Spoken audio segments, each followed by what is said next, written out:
your mic hot? I think it is. Yes, I think it is. Okay. I know we talk a little bit, like when we do the painting thing, some of the girls talk about the different things. So basically let me sit here for a second. There's not really that much to tell about the process. We would the four of us, and then when of course Martha was with us, she would, we would all meet with Nancy maybe once or twice a week. We would discuss what glass, the trends of the colors, and just what was happening in the marketplace. And she would have already met with George and Bill and Frank, or whoever, whenever they were there, Shelley, sometimes Scott Fenton, of course years ago with Dawn, and they would say, well, for the line, this is what we would end up doing and putting this into the line. So we kind of got the end of it. Whenever they decided what the glass was supposed to be and the colors, then they would make samples. She would have samples made, and then it would be sent down to us in decorating. We would just different ones of us would just pick a certain piece. When Kim was, she always selects a little small piece. I hate to say this, but I hated doing little small animals, little figurines. So we always gave them to her, because she loved to work on those. I just didn't like it, although it ended up in my patterns, but once the pattern was done, it was so easy to just adapt that to the different pieces. So once we started with an idea, sometimes we would just start with a big piece, maybe a vase or just something big, a picture, and we would just work out the design, and just depends on what came to our mind, that's what we would end up doing. We would take it up to Nancy, and maybe just a part of a piece of pattern be done, and of course that would be the time when we would all get involved and critique each other, say, hey, why don't you try this, or sometimes everything was just perfect and they would just go with it, which is really crazy. So today, what I did was I just went through tons of catalogs, and there she just walked in. I want to thank Millie for helping me. She ended up helping me get the catalog so I could go through, because I didn't have any way of seeing some of this stuff. So I'm just going to go through and try not to really, I'm not going to bore you, but just go through and what was going through my mind maybe, or when I decided to do a pattern. So with me, of course, I was a regular decorator up until 1986. I had moved to Florida with my husband and kids in 1980.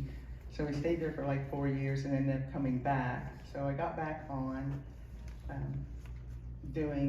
I got back on because we were working on that Avon base. So ended up doing that with the decals.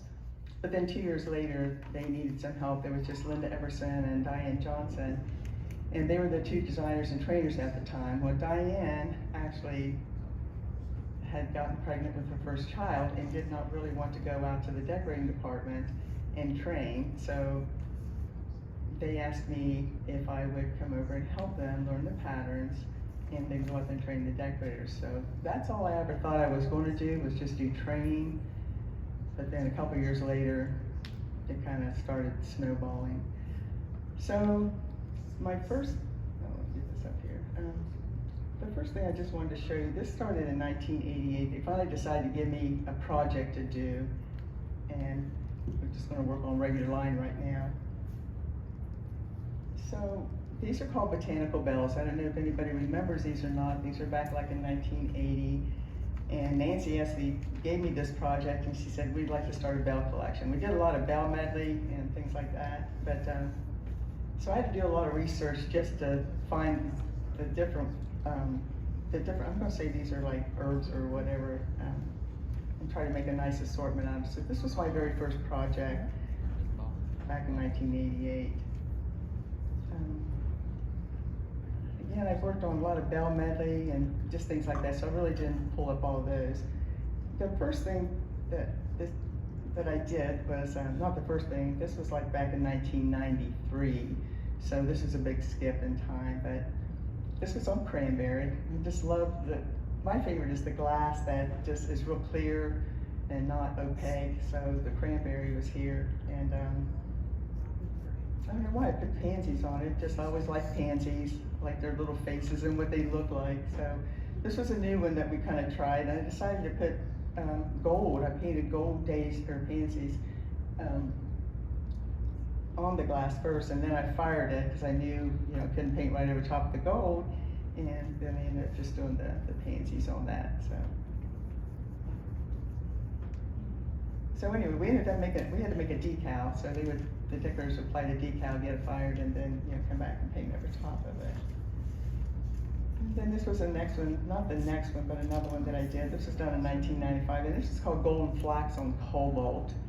And I know flax is like, you know, mostly like dark pinks and blues. You see that a lot because it's like a wildflower, but they do come like in like some shades of white and yellow. So I thought the yellow, well, it's white with just, you know, a hint of yellow on there. And you're going to see a pattern with me in my designing is I love to do things that vine or kind of flow all the way around instead of just going bang, bang, bang, little things like that.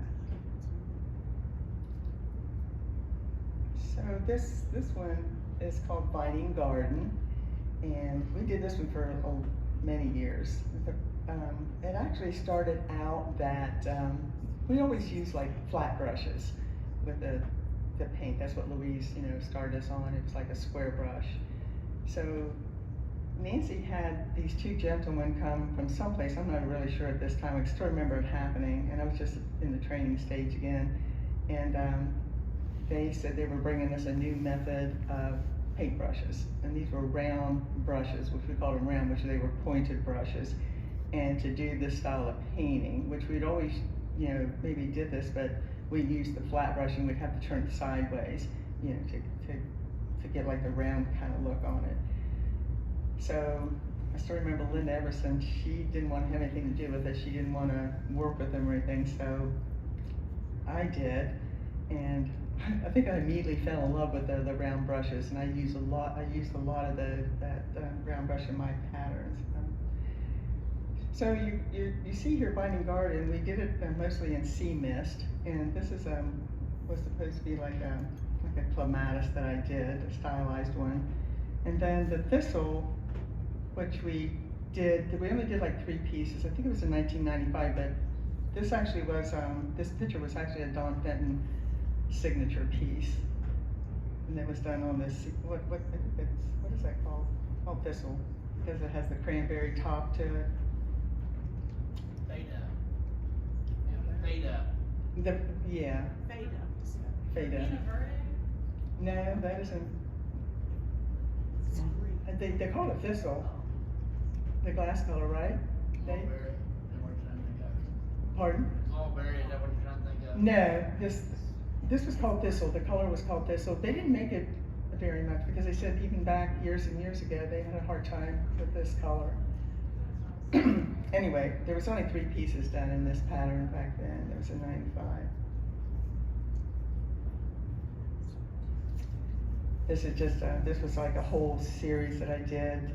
They, you know, got to do it on milk glass again. Here I am choosing pansies again, but it had an aubergine, you know, like a little ring around the bottom for the crimp, and I don't know. I just like pansies. I think they're pretty.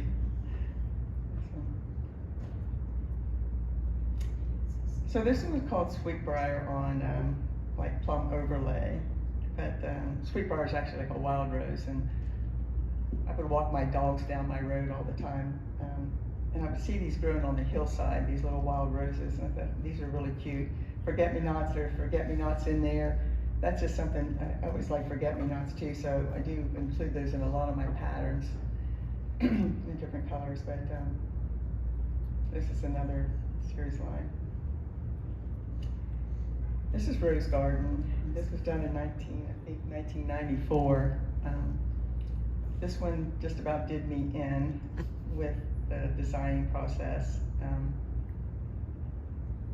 Nancy had brought, she didn't bring it down. Of course, it came down the opal glass, and I just didn't want to work on that glass at all. Don't ask me why, I just didn't want to. So she said, you need to put something on this, something kind of different than, you know, so we can have like an inline pattern.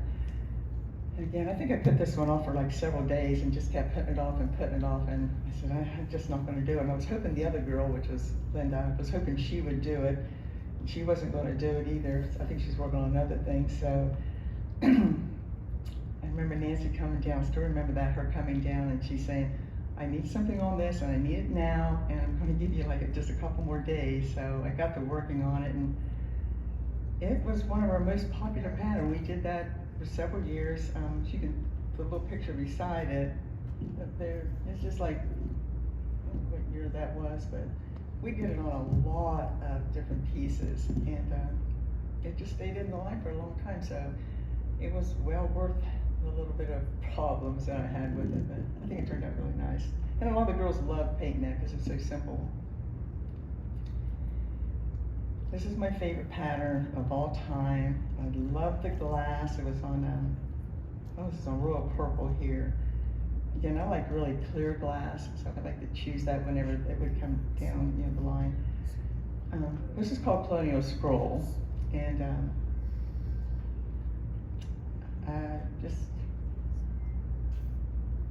I don't think this one was like, there was like Nancy had given me a book, an antique book with old antique furniture in it. And you know, antique furniture, they did a lot of that embossing with the wood on the pieces, stood out. So there was like a, something that not look like this, but I got the idea from this. So this is what I ended up doing. So they called it Colonial scroll. It's still really stylized part of the pattern, but you know, this was my inspiration, was a piece of antique furniture that they did that. This was a little bit of a problem because again, you see like on the cup of the, especially on the vase right there, like around the neck, like you see all the different scallops, and again, the way that the pattern is divided into fours, you know, to get the decorator to be able to put it on, you know, nice and even, you know, just using their eyeball. So this one has like two seams in the base, so they would put like, start on one side of the seam and then, you know, just the other half. They would put the other daisy and then just work from there. But I made like a little cardboard cutout thing for the top, this right here, little scallops, so they could mark it, and this is how they knew where to put all the dots to be able to put it on. So those are some of the things that we did. We'd always made them like a template to help them, you know, do the pattern easier and to get it done quickly, because, you know, if they did all the little scallops and they got to the end and one was real small and the rest of them were big, so they needed to have it like that. So these are some of the pieces. Like I said, I just love this pattern. So anyway. Francis, did everybody work on the same pattern at the same time, or were you working on one pattern and Michelle working on another?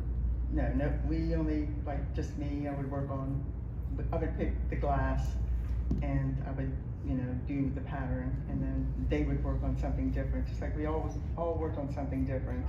So, yeah, and then we would end up training it until we got like CC, and then she would help us train the glass. Diane Gessel, she ended up helping us train. You know, they didn't do designing, but they were really good at decorating, so that's what they did. Now, did the decorators all work on the same pattern at the same time? Not everyone. Everybody worked on something different. The whole department, you know, because we had to keep the whole line going. So there were several different patterns, you know. As you look through the catalog, you know, that's what everybody worked on in that year. Okay. You know, there could be like maybe 3 or 4 people working on this.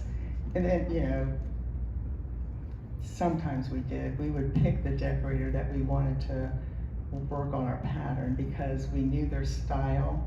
And sometimes they, like, I think Ellen just asked me if my sister worked as a decorator. Her name was Brenda Pizzoni, or Brenda Montgomery and Brenda Pizzoni.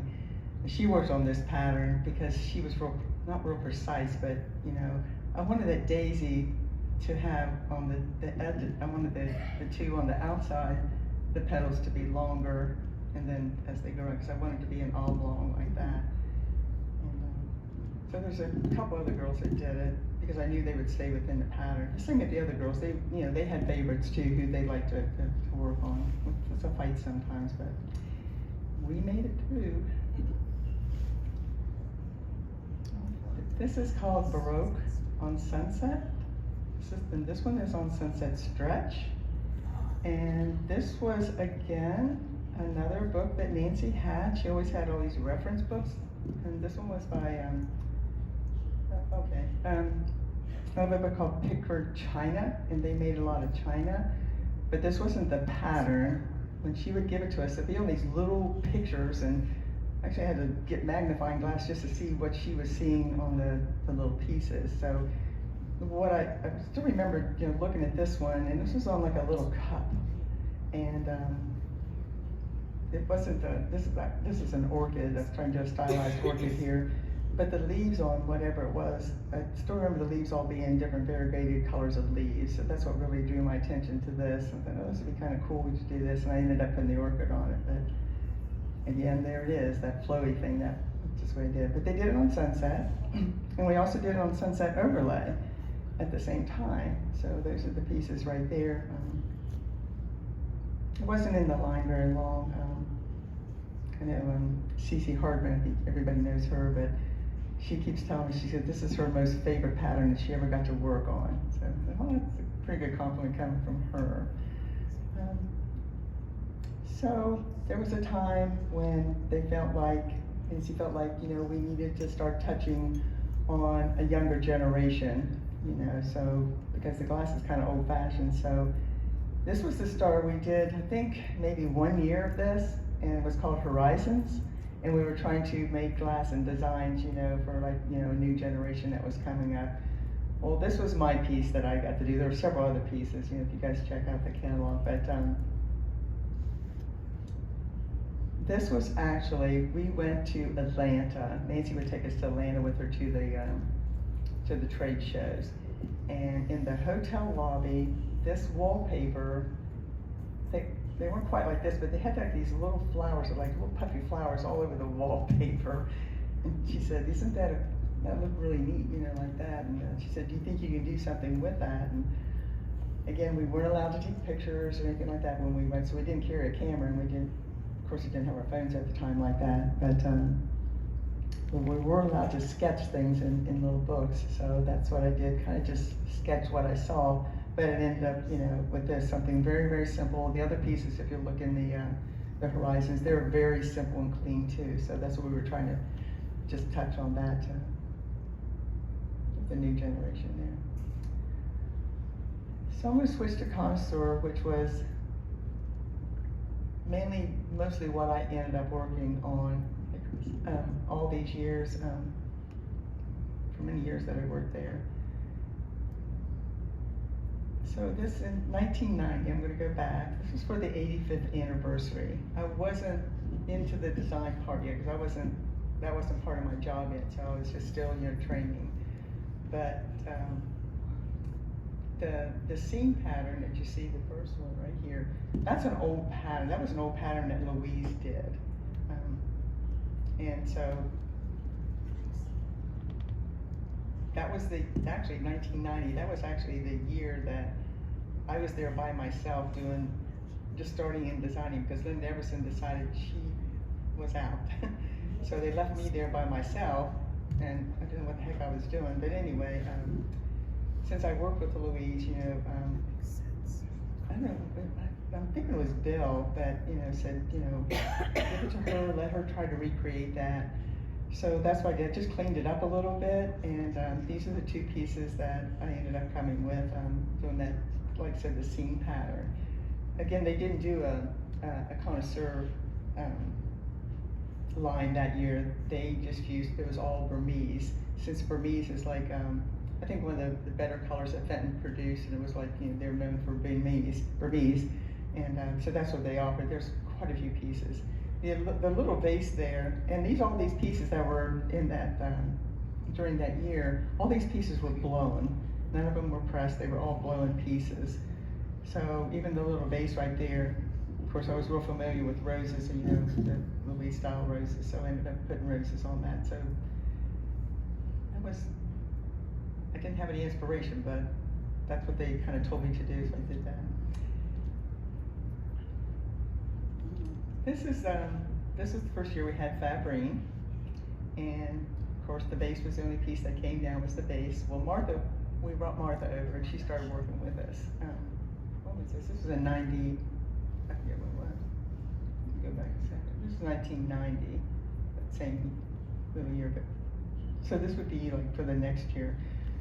But we ended up with the Favrene, which they were just doing. I'm going to show you a piece here real quick. I had did,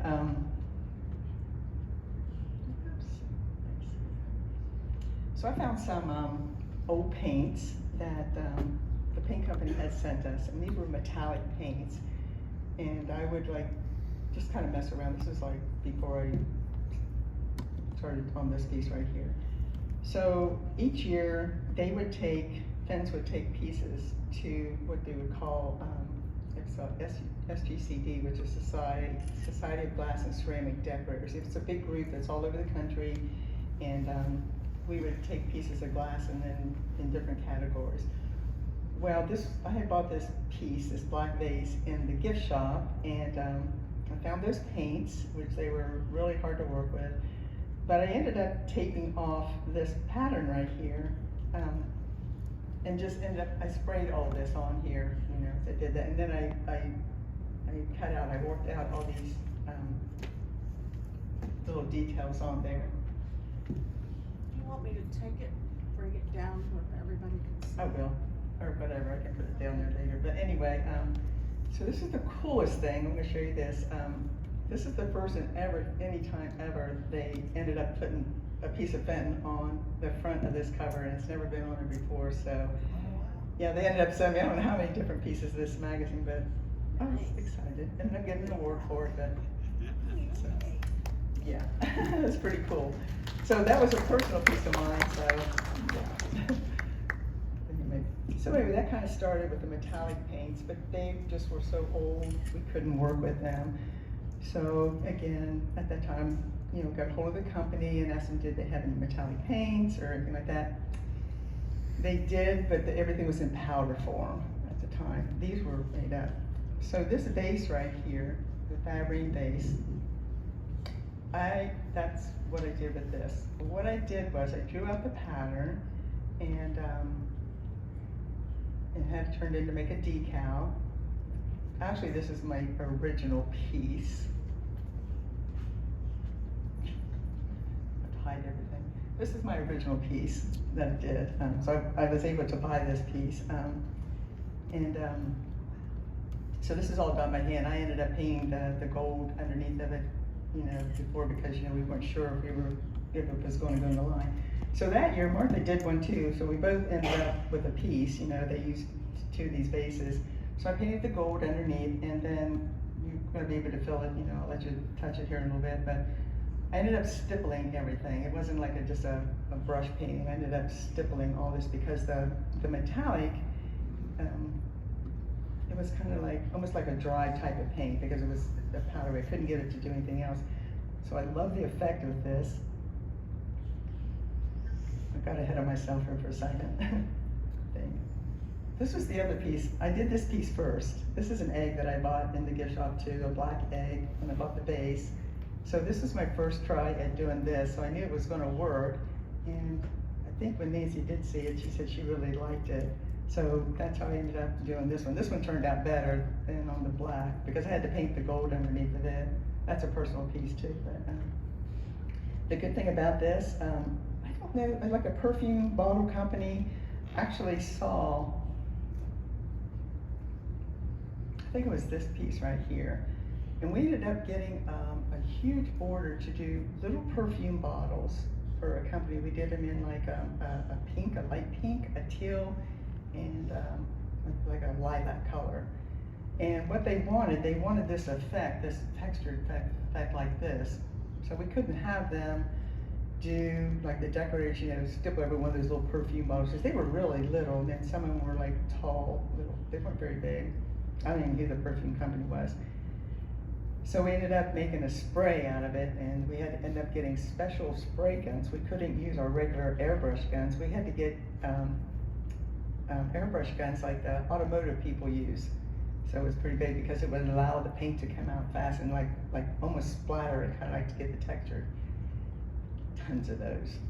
Anyway, so pretty cool. Yeah, my inspiration came up again. Just did that. So.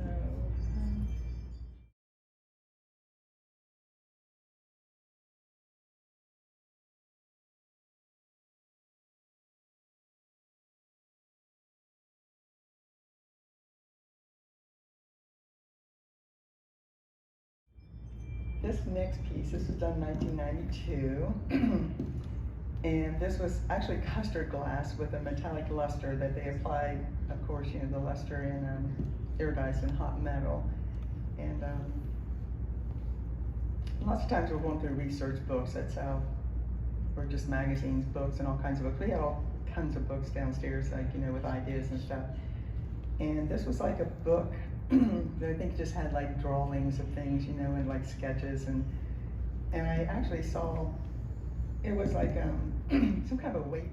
This piece, of course, all the pieces that are photographed in the catalog would be pieces that would be the first piece that we did. So these decals, not decals, I'm gonna say masked for sand carving, were things that I ended up cutting out with an X-Acto knife, you know, and then going and blasting this, and then of course then we had the mask made, and they would apply that in sand carving and do that for us, and it would come back to us and we would finish it. So here's another one of my favorite pieces. This is actually my piece. It's a personal piece. I have this at home. This is Poppies and Daisies. It's a Connoisseur piece. This was done on opal, and it stayed shiny. And it looks, the glass looks kind of crazy, and I think we had several people even, you know, want to send the piece back because they couldn't understand what the effect was on the glass. I did bring it.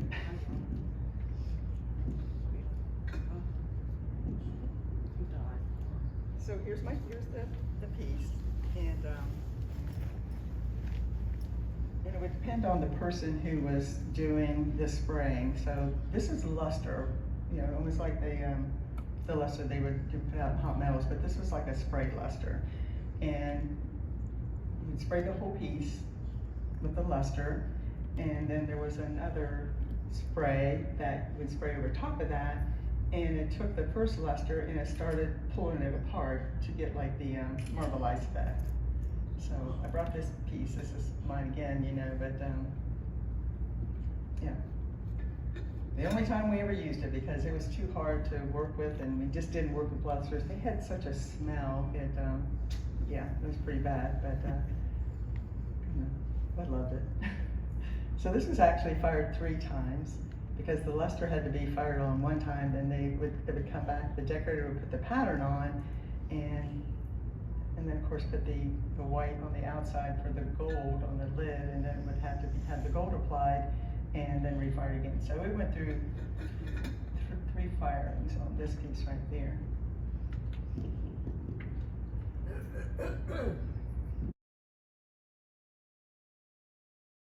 So then, I think George had this. I think it was in Bill's office first, or no, Frank's office. Sorry about that, because then when George, you know, got Frank's office, there was a lamp in there, which was called a reverse painted lamp. They were done by Handel, which was like a glass company, or they just did lamps, you know, but they painted on the inside of the glass, the lampshade. Anyway, so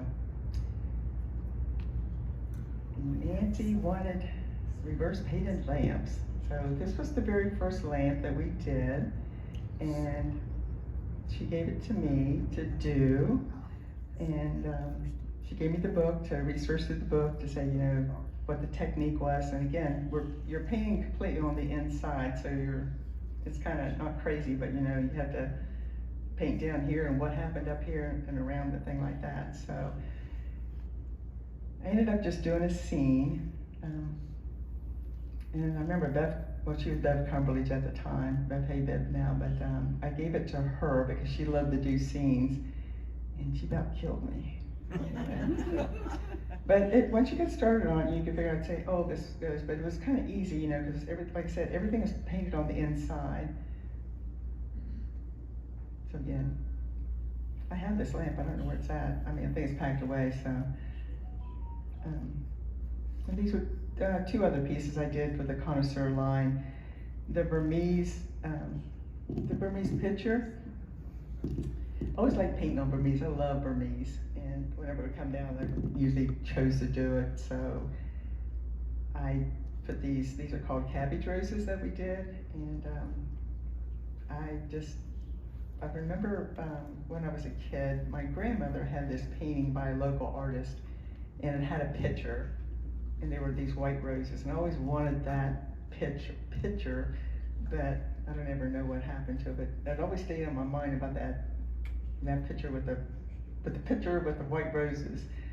So when I got this picture, I think it's not one of the first ones, but the first time I ever painted a picture on Burmese, and I decided to do it like this and do this. The little Favrene clock, you know, there was again, you know, quite a few pieces for the Connoisseur. Martha did a lot of the Connoisseur pieces, as I was working on the lamps, so that took me quite a bit of time, and she could pump out the other pieces. So I did get to paint this, very simple, little white flowers on it, and there. This is my next lamp. This is Morning Glories, Hummingbirds are Morning Glories, and this was my first time I decided to try painting almost like a three-dimensional. So part of it's painted on the inside, most of it is the hummingbird, and I don't know if you can see it, I tried to enhance it, but the part of the Morning Glory, like this part right here, is painted on the outside, so it looks like you're looking both ways, and that's the hummingbird he's done on the outside too. So I like that piece. This was one of my most favorite ones that I did. This was a little harder to paint because of the shape of the shade, because it was cupped in. So again, this one was painted both in a three-dimensional inside and out, but yeah, the pansies are the same way, just the top part of the pansies are on the inside, and then they're on the outside. Some of the leaves are on the outside, everything else is painted on the inside. And yeah, when I look at this lamp, it's like, I can't believe all the different things I did to this lamp, and they allowed me to do it for time-wise, you know, because the whole lamp is stippled inside to give it that stippled look. It's a crystal shade, so I don't know if you can tell, but it's all stippled inside one color, and then it fades down to like a beigey color, and then it's all, you know, done like that. The scrolls are done on the inside. This is one I gave to Susan Bryan. I'm sure everybody knows who Susan is, and she said, could you not have done something else? But again, there wasn't a time limit not at the time, but at the time there was, but when we designed something. But when it came to like the lamps and things like that, you know, she kind of gave us free rein, and Nancy didn't question, you know, the work that went into it.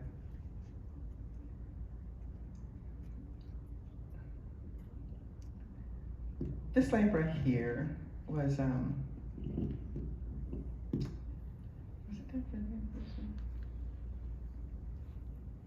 I think it was done for the Connoisseur line. Mm-hmm. But anyway, again, here's Burmese, and again, I love Burmese, to work on Burmese. So when I did this one, I used to drive my oldest son, when he was like 17 at the time, and I would drive him to Charleston every Thursday.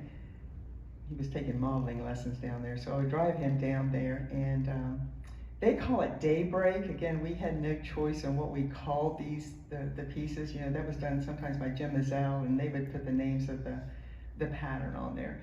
But this one's called daybreak, but this actually was supposed to represent like the evening, or just before, you know, the sun was set. And as I was driving down the interstate, I would notice, like, it's in the springtime, you know how like when the trees start budding and they look pink in the sunlight and everything like that. Well, this is what I was trying to do here. I know it's enhanced a little bit. I wanted to see the color, because when you look at it in the catalog, it's a little bit more muted. But this was my inspiration for this piece. This is the outside. I think this was done the next year in '96. Again, I was working on a Connoisseur, like a reverse painted shade. And you'll see it here next. It was a pretty good size one. But dragonfly is another little favorite insect of mine, so I do put that quite a bit on pieces. I like just the dragonflies. We had a pond where we lived, and I planted all these water lilies, and I would see the dragonflies light on the water lilies, so that's just a little bit of inspiration for right there. I love nature, so I like to go outside walks and stuff like that, and sometimes I would, get my inspiration from some of the flowers and things. This is called Poppies. This was a big shade. It was a big shade. We call it a coolie shade, which like the Chinese hat.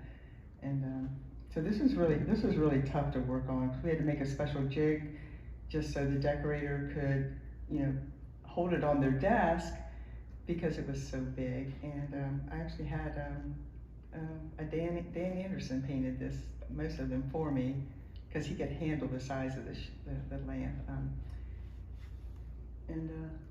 This one again is painted on the inside and outside, so most of them I did, were like that because I just like the effect of the two things. They do look a lot different in person than compared to when you take a photograph of these things. It's kind of hard. Another shade, mostly, like I said, mostly what I did was lampshades, for the Connoisseur line. I was working with Martha a lot, and she did not like working on them. I don't know whether because they were big. This one is just like a scenic floral where it just has a scene in the back and just like, the floral in the front, that you would see. This one is called Trysting Place. And I did not name this one. I think Jim and Sal named this, but this one,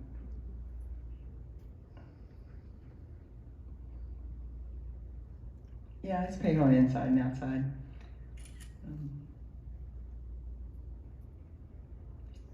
This one was probably one of my least favorite ones, just to do, these were just tulips that were just like basically hanging down with a butterfly.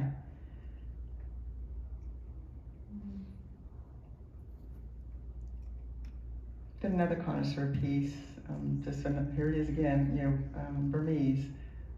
Just a real simple piece that I did. This was back in the year 2000. And this would have been the year that actually Robin and Kim came over to help us.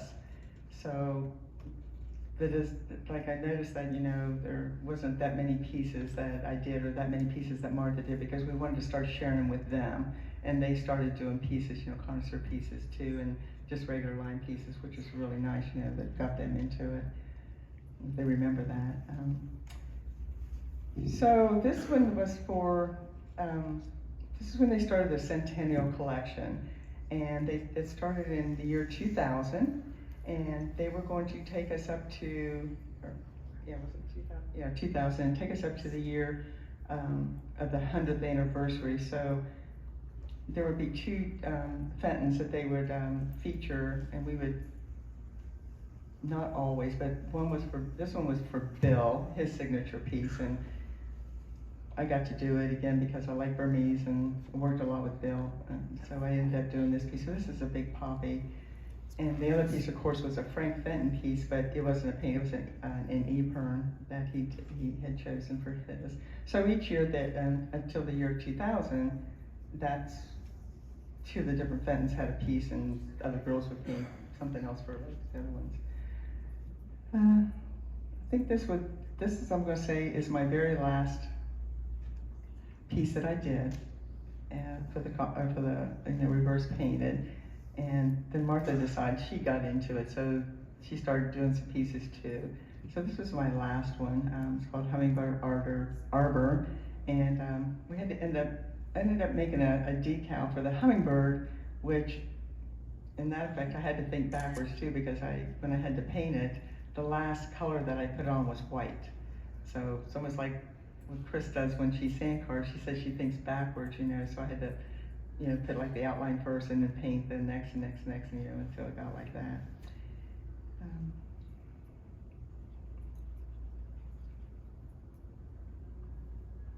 And this was, of course, this is Topaz Amberina, And I did poppies again. I did poppies on several different pieces, and so this would have been the last one that I did. Is it almost time for me to quit? Okay. This is a box. I wish I'd have brought it. I had this box at home. And I really like this box. So this was another thing I like to do with boxes, to make sure that the pattern flowed from the lid to the box. So I see it lots of times when people post like the boxes like this, especially ones that I did, and they're always lobberjaw. Like there's one done that was done in Burmese, and it has a hummingbird on it with a really long tail. And the hummingbird's up here, and then the tail will be someplace else when they take a picture of that. Oh my gosh. I don't know why you can't see it, but everything is supposed to line up so it'll just flow all the way around the whole thing. And, but yeah, love this piece. And here we go. Took over Chris's now.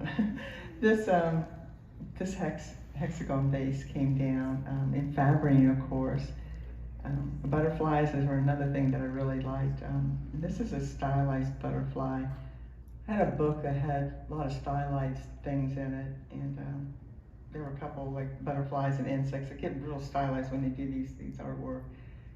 So I saw the butterfly, and this isn't the original artwork from that, but I had to adapt to things because we can't really use what's in there and do a lot of copying. But so I thought this is the perfect opportunity. Half the butterfly is done on one panel and half is done on the other panel. And then of course, we did the artwork, they sent it off and made masks, and then they masked this together in decorating. I think you can see the seam down the middle of the butterfly, its body. And then like even the leaves on there is the same way. And everything had to match as they went around. So that was all done in sand carving, and I think I remember Linda Fraser working on that and her giving me heck about the things not matching up. Hey, they all messed up when I did it, but anyway. That was a Connoisseur piece. There's another Connoisseur piece that was just like irises, and these were actually like water irises that I had on the side of that pond that we had, and I don't know, just like the mulberry, and that's what was the inspiration there, was to do, the irises there. So I had a chance. So this is the last of the Centennial collection piece that I got to work on. And this was Nancy's piece. And of course, Favrene is supposed to be her favorite color. She likes the Favrene glass. I got to work on it, and this actually has 4 different floral patterns on it that go all the way around. I think there's like, I don't know if I wrote that down. No, I didn't.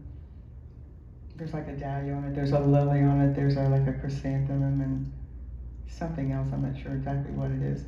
But that was another one. Everything is all lined up, so when the person in sand carving had to mask that, they had to make sure everything lined up so it would all flow together, all those leaves would flow together. I like that piece. This was 2005. I thought it was one of my last pieces, but this was called Elephant Walk, and it's black, and it was, I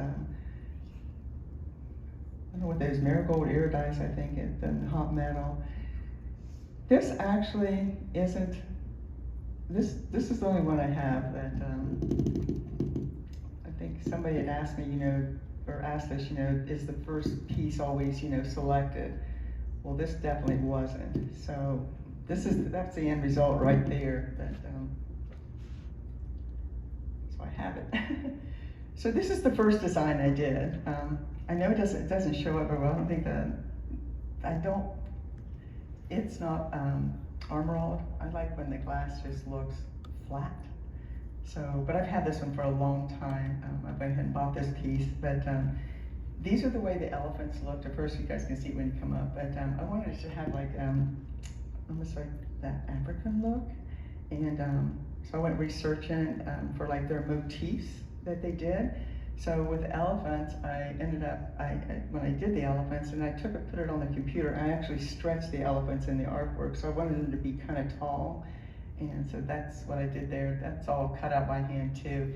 And then I ended up putting this motif on the side, and then all the way around here. This is all, like again, cut by hand. So this is my very first piece. So of course when I showed it to her, it was a no-go, absolutely a no-go. So I had to go back to the drawing board. She said, get more traditional. So this is what it ended up being. I'm sure you've seen this one, the elephants. It's called Elephant Walk with the mother elephant, but it has like palm trees, which I can't see on the side right there.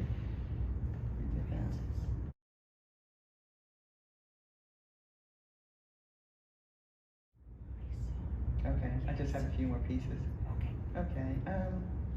This right here was a shade. Again, this one was in Frank's office. This was an original done by Louise many years ago. He asked me to do it because I worked with Louise, so I had to recreate this. So it's basically kind of the same thing. I'll go through this real quick, so much time to get. So I did this one. This is one of my very last pieces that I did before I had to leave the factory in 2007. Again, this is a Burmese shade that was a base actually that we cut in half and made a shade out of it. The peacock vase is one of my last ones too also, and the little vanity set. Again, there you go, Burmese again. The vanity set's supposed to be a replica, like an old antique piece that's done on aubergine. This is one of my favorites. Got a little crazy with this. I love paisleys, so I had a book of nothing but crazy looking paisleys, and ended up doing it like this, but I didn't have the stems on it. And Nancy said, well, it has to connect to something, so I ended up just putting those little stems right there so it looked like paisley flowers. Christmas, real quick, I had, for 12 years, I had to end up working on nothing but Christmas, and so this was from 1990 to 1993. It was called Christmas at Home. It was all done on opal glass, a different scene. This was the next 4 years after that. This was called Christmas Star. Each one of the pieces had a star in it. And this was the last one. It's called Birth of a Savior, and it just depicted, the different 4 stages of him before Christ was born. Again, this is one of the last ones. This is I didn't usually work on Christmas besides the place or the series that you just saw. So Nancy gave me this ruby here and asked me if I would recreate it using this type of technique right here. So that was on that. And this will be like the very last design that I did. And this was inspired by Don Fenton. I was at a signing series or a signing event with him. And I was painting, and I had white or milk glass, and he goes, why don't you just put a completely blue pattern on it? And I did, but that was years before that, so I kind of did this, in memory of him, because I went so many places with him.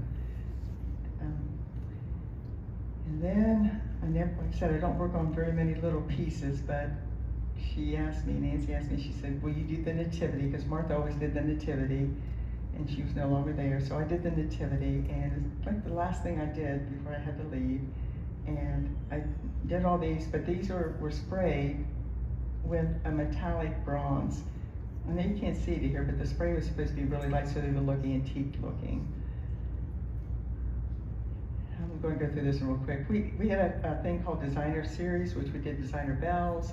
These are the 2 bells that I did, 96 and 97. I wanted you to see, I don't know if you can see this, but the girls also too. I wanted to give homage to them because they had all theirs, and each year every one of us had a different bell. Again, my other 2 right here, and then the girls, this was theirs. Last one. Anyway, we're gonna go through. We did, this is the end over here, we did what we called the 4 seasons. We did that for 4 years, and each one of us, there were 4 of us, it was like, Kim, Robin, and Stacy, not Michelle yet, but Stacy worked with us, and we each got a piece of glass, and each of us got a different color. Kim, of course, she did hers on the green, and she was supposed to be springtime, and every one of her patterns that she did on the 4 pieces you see in right here, those are all mine. She had to do something for spring. Robin had the, I think that, I'm not sure what that color, plum, I think that is the purple glass. So she actually used her son as her model, and hers was always summertime. And then of course the ruby glass was mine, and it was fall, autumn, everything was about the fall time. And then Stacy, she had the blue, the cobalt, and hers was supposed to be for winter. So the little girl that you see in all of those right there was actually my little granddaughter. She posed for each one of those different things, and I ended up using her as my model. So her name is Savannah Rose, and she'll see these pieces out and she'll tell people that that's me on there. It's kind of cool. So I did buy my original pieces to save for her, so she's going to get those. And we ended up, again, we had like designer hats and we had designer boxes.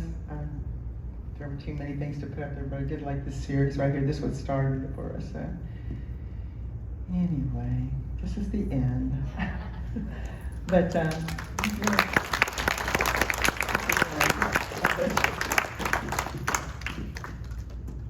anyway, anybody have any questions? Real quick? No? I think you guys said, oh. When you were doing the piece in production or training, did you, were you able to figure out a shortcut to either get up to the same end? Well, before you get done? okay. As soon as we did a piece, it would end up, we would have to, not the original, we would go back and we would make, start samples or whatever. But in the meantime, we had a time study person. He would take the piece, or he would come and talk to us and tell us, you know, the different steps, you know, and then he would go figure out, you know, like the length of a stem, or how many times, I think we've talked about it up here, how many times, you know, you have to pick up to do a petal or do a flower. And then he would come back with a standard. If we were way too high because of costing, then is when the cutting back started, and you could see all the cutting back. So lots of times the original, the cutback is really simple. Hey y'all, thanks for watching my video. Be sure to like and subscribe. See you again soon.